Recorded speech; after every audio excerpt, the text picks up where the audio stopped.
नमस्कार दोस्तों, आज आगे बढ़ाते हैं हम हमारा भक्ति एवं सूफी आंदोलन का पार्ट। पिछले वीडियो में मैंने आपको सूफी सिलसिले की शुरुआत, सूफियों की विचारधाराओं के बारे में, सूफियों में चिश्ती सिलसिले के बारे में बात बताई थी। आज हमें आगे बढ़ेंगे सूफियों के ही सिलसिलों में। नाम आता है सुहरावर्दी सिलसिला। सुहरावर्दी सिलसिला, इसके बारे में जानते हैं हम। आगे बढ़ने से पहले मैं आपको बता दूं, अगर आपने अभी तक मेरे इस चैनल को सब्सक्राइब नहीं किया है तो सबसे पहले चैनल को सब्सक्राइब कीजिए। ये मेरा चैनल का नाम है रणधीर सर हिस्ट्री। वीडियो अगर आपको पसंद आए तो इसे लाइक कीजिए, शेयर कीजिए आगे अपने दोस्तों के पास में, और चैनल को सब्सक्राइब जरूर कीजिए, बेल आइकॉन प्रेस कीजिए ताकि आगे के जो वीडियो अपडेट हो उनकी आपको खबर मिलती रहे, नोटिफिकेशन आ जाए। सुहरावर्दी सिलसिले के बारे में ध्यान देना। सुहरावर्दी सिलसिले का संस्थापक था शेख शिहाबुद्दीन सुहरावर्दी। शेख शिहाबुद्दीन सुहरावर्दी के द्वारा बगदाद में इस सिलसिले की नींव डाली गई थी। इसी सिलसिले को भारत लेकर आए थे बहाउद्दीन जकारिया। बहाउद्दीन जकारिया तथा इनके अलावा जलालुद्दीन तरबीजी। जलालुद्दीन तरबीजी और बहाउद्दीन जकारिया ने सुहरावर्दी सिलसिले को भारत में प्रसिद्ध बनाया, जबकि इसकी नींव रखी थी शिहाबुद्दीन सुहरावर्दी ने। जलालुद्दीन तरबीजी ने इस सिलसिले को बंगाल वाले क्षेत्र में फैलाया था, यानी कि पूर्वी भारत में, तो बहाउद्दीन जकारिया ने उत्तरी और पश्चिमी भारत में सुहरावर्दी सिलसिले को फैलाया था। सूफी सिलसिलों में अन्य सिलसिलों की बजाय सुहरावर्दी सिलसिले के सूफी संत साधारण तौर पर मौज मस्ती और ऐशो आराम का जीवन जीना पसंद किया करते थे। इन्होंने सद्र ए विलायत जैसे उच्च पदों को भी स्वीकार किया था। बहाउद्दीन जकारिया मुल्तान का ध्यान देना। बहाउद्दीन जकारिया ने अपनी खानकाह स्थापित की थी मुल्तान में। बहाउद्दीन जकारिया जिस समय भारत आता है, अपनी खानकाह स्थापित करता है, इस समय भारत पर शासन चल रहा था इल्तुतमिश का। इल्तुतमिश का इसी समय सबसे बड़ा शत्रु हुआ था नासिरुद्दीन कुबाचा। नासिरुद्दीन कुबाचा और इल्तुतमिश के बीच जब संघर्ष होता है तो बहाउद्दीन जकारिया ने इल्तुतमिश का साथ दिया था। इसी कारण इल्तुतमिश ने अपने दरबार में इन्हें राजकीय पद प्रदान किया था। फिर आगे ध्यान देना, बहाउद्दीन जकारिया का मानना था कि आध्यात्मिक उन्नति और आध्यात्मिक शांति के लिए शारीरिक कष्ट देना आवश्यक नहीं है, अर्थात व्रत वगैरह करना इनके खिलाफ था बहाउद्दीन जकारिया। फिर आगे देखना आप, बहाउद्दीन जकारिया जो है, इनका मूल संबंध था खुरासान प्रांत से, और खुरासान प्रांत से चलकर आए थे यहाँ पर। सबसे महत्वपूर्ण जो सुहरावर्दी सिलसिले में जो प्रश्न आएगा आपके सामने, पहला प्रश्न आएगा, इनका संस्थापक कौन था? सुहरावर्दियों का शिहाबुद्दीन सुहरावर्दी। भारत में नींव डालने वाला बहाउद्दीन जकारिया। तीसरा महत्वपूर्ण प्रश्न बनेगा, ऐसा कौन सा सूफी सिलसिला था जिन्होंने विलासिता का जीवन जीने को अपना आधार बना लिया था? विलासिता के जीवन में सुखपूर्वक जीवन बिताने वाले कौन से सूफी संत हुआ करते थे? तो वो थे सुहरावर्दी। इन्हीं सूफी संतों में एक और नाम आता है, जिनमें नाम आता है सैयद जलालुद्दीन सुर्ख बुखारी। सैयद जलालुद्दीन सुर्ख बुखारी के बारे में जानकारी मिलती है कि सैयद जलालुद्दीन सुर्ख बुखारी ने अपने जीवन में 36 बार मक्का की यात्रा की थी। इस्लामिक देशों के भ्रमण के कारण इन्हें एक उपाधि के नाम से जाना गया है। इन्हें कहा जाता है जहानिया जहां गश्त। जहानिया जहां गश्त के नाम से जिस सूफी संत को जाना जाता है वह है सैयद जलालुद्दीन सुर्ख बुखारी, जिन्होंने 36 बार मक्का का भ्रमण किया था। इसी सैयद जलालुद्दीन सुर्ख बुखारी के बारे में जानकारी मिलती है कि मोहम्मद बिन तुगलक ने सुर्ख बुखारी को अपने यहाँ काजी के पद पर नियुक्त किया था, परंतु इन्होंने स्वेच्छा से अपने पद का त्याग करते हुए मक्का की यात्रा प्रारंभ कर दी थी। तो दोस्तों ये था सुहरावर्दी सिलसिला, ये इसकी महत्वपूर्ण बातें थी। अब हम अगला सिलसिला देखते हैं। फिर देखो दोस्तों, सुहरावर्दियों के पश्चात अगला सिलसिला आता है कादिरी सिलसिला।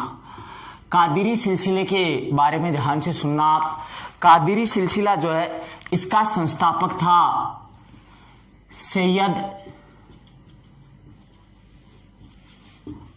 अब्दुल कादिर जिलानी। बगदाद में इन्होंने 11वीं शताब्दी में कादिरी सिलसिले की स्थापना की थी सैयद अब्दुल कादिर जिलानी ने। कादिरी जो सिलसिला है यह सिलसिला इस्लाम का पहला रहस्यवादी सिलसिला कहलाता है। इसके बारे में आप ध्यान रखना। फिर उसके पश्चात ध्यान देना, इसी सिलसिले की भारत में नींव रखी जाती है 15वीं शताब्दी में। 15वीं शताब्दी में इसकी नींव रखने वाला सूफी संत था सैयद नासिरुद्दीन महमूद जिलानी। नासिरुद्दीन महमूद जिलानी तथा इनके साथ एक और सूफी संत थे जिनका नाम है नियामतुल्ला। नियामतुल्ला और महमूद जिलानी ने भारत में कादिरी सिलसिले की नींव रखी थी 15वीं शताब्दी में। इसी कादिरी सिलसिले के सूफी संतों के बारे में बात की जाए तो कादिरी संतों में सबसे प्रसिद्ध संतों में नाम आता है शेख मियां मीर का। शेख मियां मीर के बारे में जानकारी मिलती है कि इन्हीं शेख मियां मीर का शिष्य था सिख गुरु अर्जुन देव। ये याद रख लेना दोस्तों आप, इन्हीं शेख मियां मीर का शिष्य है अर्जुन देव। फिर आगे ध्यान देना, शेख मियां मीर के द्वारा ही अमृतसर के स्वर्ण मंदिर की नींव रखी गई थी। फिर उसके पश्चात ध्यान देना दोस्तों आप, स्वर्ण मंदिर की नींव रखने में शेख मियां मीर का योगदान था। इसके अलावा जानकारी मिलती है शेख मियां मीर का शिष्य था जिसका नाम था मुल्ला शाह। इसी मुल्ला शाह और शेख मियां मीर इन दोनों का सम्मान किया करता था मुगल शासक शाहजहां। फिर आगे ध्यान देना, मुगल शासक शाहजहां का बड़ा बेटा था जिसका नाम था दारा शिकोह, जिसे लघु अकबर भी कहा जाता है। दारा शिकोह की शिक्षा संपन्न हुई थी मुल्ला शाह के अंदर में। मुल्ला शाह दारा शिकोह का गुरु था। इसके अलावा शाहजहां की बड़ी बेटी कह दो या दारा शिकोह की बड़ी बहन कह दो, नाम था जहां आरा। जहां आरा का भी आध्यात्मिक गुरु था मुल्ला शाह। तो ये बात है कादिरी सिलसिले की। कादिरी सिलसिले में जो महत्वपूर्ण चीजें हैं, एक तो इसका प्रमुख संस्थापक तो सैयद अब्दुल कादिर जिलानी, ये था बगदाद में। भारत में इसकी स्थापना सैयद नासिरुद्दीन महमूद जिलानी ने 15वीं शताब्दी में, इन्हीं का सहयोगी था नियामतुल्ला। फिर बात आएगी कि इस्लाम का पहला रहस्यवादी सिलसिला कौन सा था। अभी बात चल रही थी सुहरावर्दियों के बारे में कि इस्लाम का वो सिलसिला जिसने ऐशो आराम के जीवन को पसंद किया, और इस्लाम का वो सिलसिला जिसे रहस्यवादी सिलसिला कहा जाता है वो है कादिरी सिलसिला। फिर कादिरियों में प्रसिद्ध संतों में नाम देखे तो शेख मियां मीर। शेख मियां मीर क्यों प्रसिद्ध हुए? क्योंकि ये सिखों के गुरु अर्जुन देव के गुरु थे। गुरु अर्जुन देव मियां मीर को अपना गुरु मानते थे।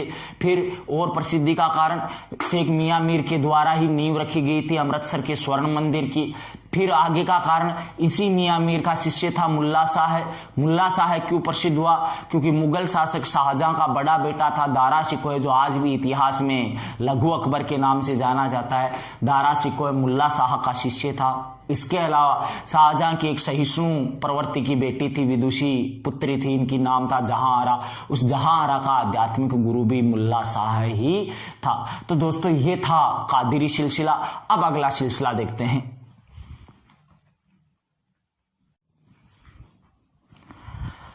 फिर देखो दोस्तों, अगला सिलसिला आता है सूफी सिलसिलों में, नाम आता है फिरदौसी सिलसिला। फिरदौसी जो सिलसिला है, इस फिरदौसी सिलसिले का संस्थापक था शेख बहाउद्दीन समरकंदी। शेख बहाउद्दीन समरकंदी के द्वारा फिरदौसी सिलसिले की नींव डाली गई थी। ये जो फिरदौसी सिलसिला है, ये भारत के क्षेत्र विशेष में सर्वाधिक प्रसिद्ध हुआ था। इसका क्षेत्र विशेष रहा है बिहार। वैसे क्षेत्र विशेष रहा है, अभी जो पीछे आपको मैंने सिलसिला बताया था कादिरी सिलसिला, उनका भी क्षेत्र विशेष था। उत्तर प्रदेश की और उसके आसपास जो मध्य प्रदेश वाला क्षेत्र था, उसी में प्रसिद्ध रहा है। फिरदौसी सिलसिला बिहार में प्रसिद्ध रहा है। बहाउद्दीन समरकंदी ने इसकी नींव डाली थी। बहाउद्दीन समरकंदी के द्वारा नींव डाला गया ये फिरदौसी सिलसिला बिहार में, भारत में सर्वाधिक प्रसिद्ध हुआ है। बिहार में इसी फिरदौसी सिलसिले का सर्वाधिक प्रसिद्ध सूफी संत हुआ है शेख याहिया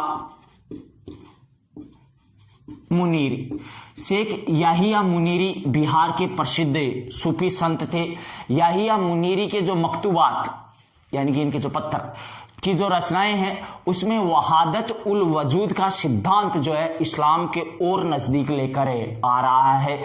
फिर उसके पश्चात ध्यान देना, ये जो फिरदौसी सिलसिले के सूफी संत थे, इनको आप ये कह सकते हो कि इन्होंने एक तरह से सुहरावर्दियों के ही एक शाखा के रूप में काम किया था, क्योंकि इनकी और सुहरावर्दियों की विचारधाराएं एक समान थी। तो इतिहास में हम इसे कई जगह सुहरावर्दियों की शाखा के रूप में भी पढ़ते हैं फिरदौसी सिलसिले को। तो दोस्तों आज आपके सामने ये 3 सूफी सिलसिले में लेकर के आया। अगले वीडियो में मैं इन्हें सूफी सिलसिलों को समाप्त करूंगा और फिर आगे बढ़ेंगे भक्ति संतों की ओर। ये वीडियो आपको कैसा लगा, इसके ऊपर आप अपनी प्रतिक्रिया जरूर दें। तब तक के लिए आपका इंतजार रहेगा। कमेंट्स में आकर जरूर बताएं। वीडियो पसंद आए तो इसे लाइक करें और आपको अच्छा लगे तो अपने दोस्तों के साथ इसे शेयर जरूर कीजिए। धन्यवाद।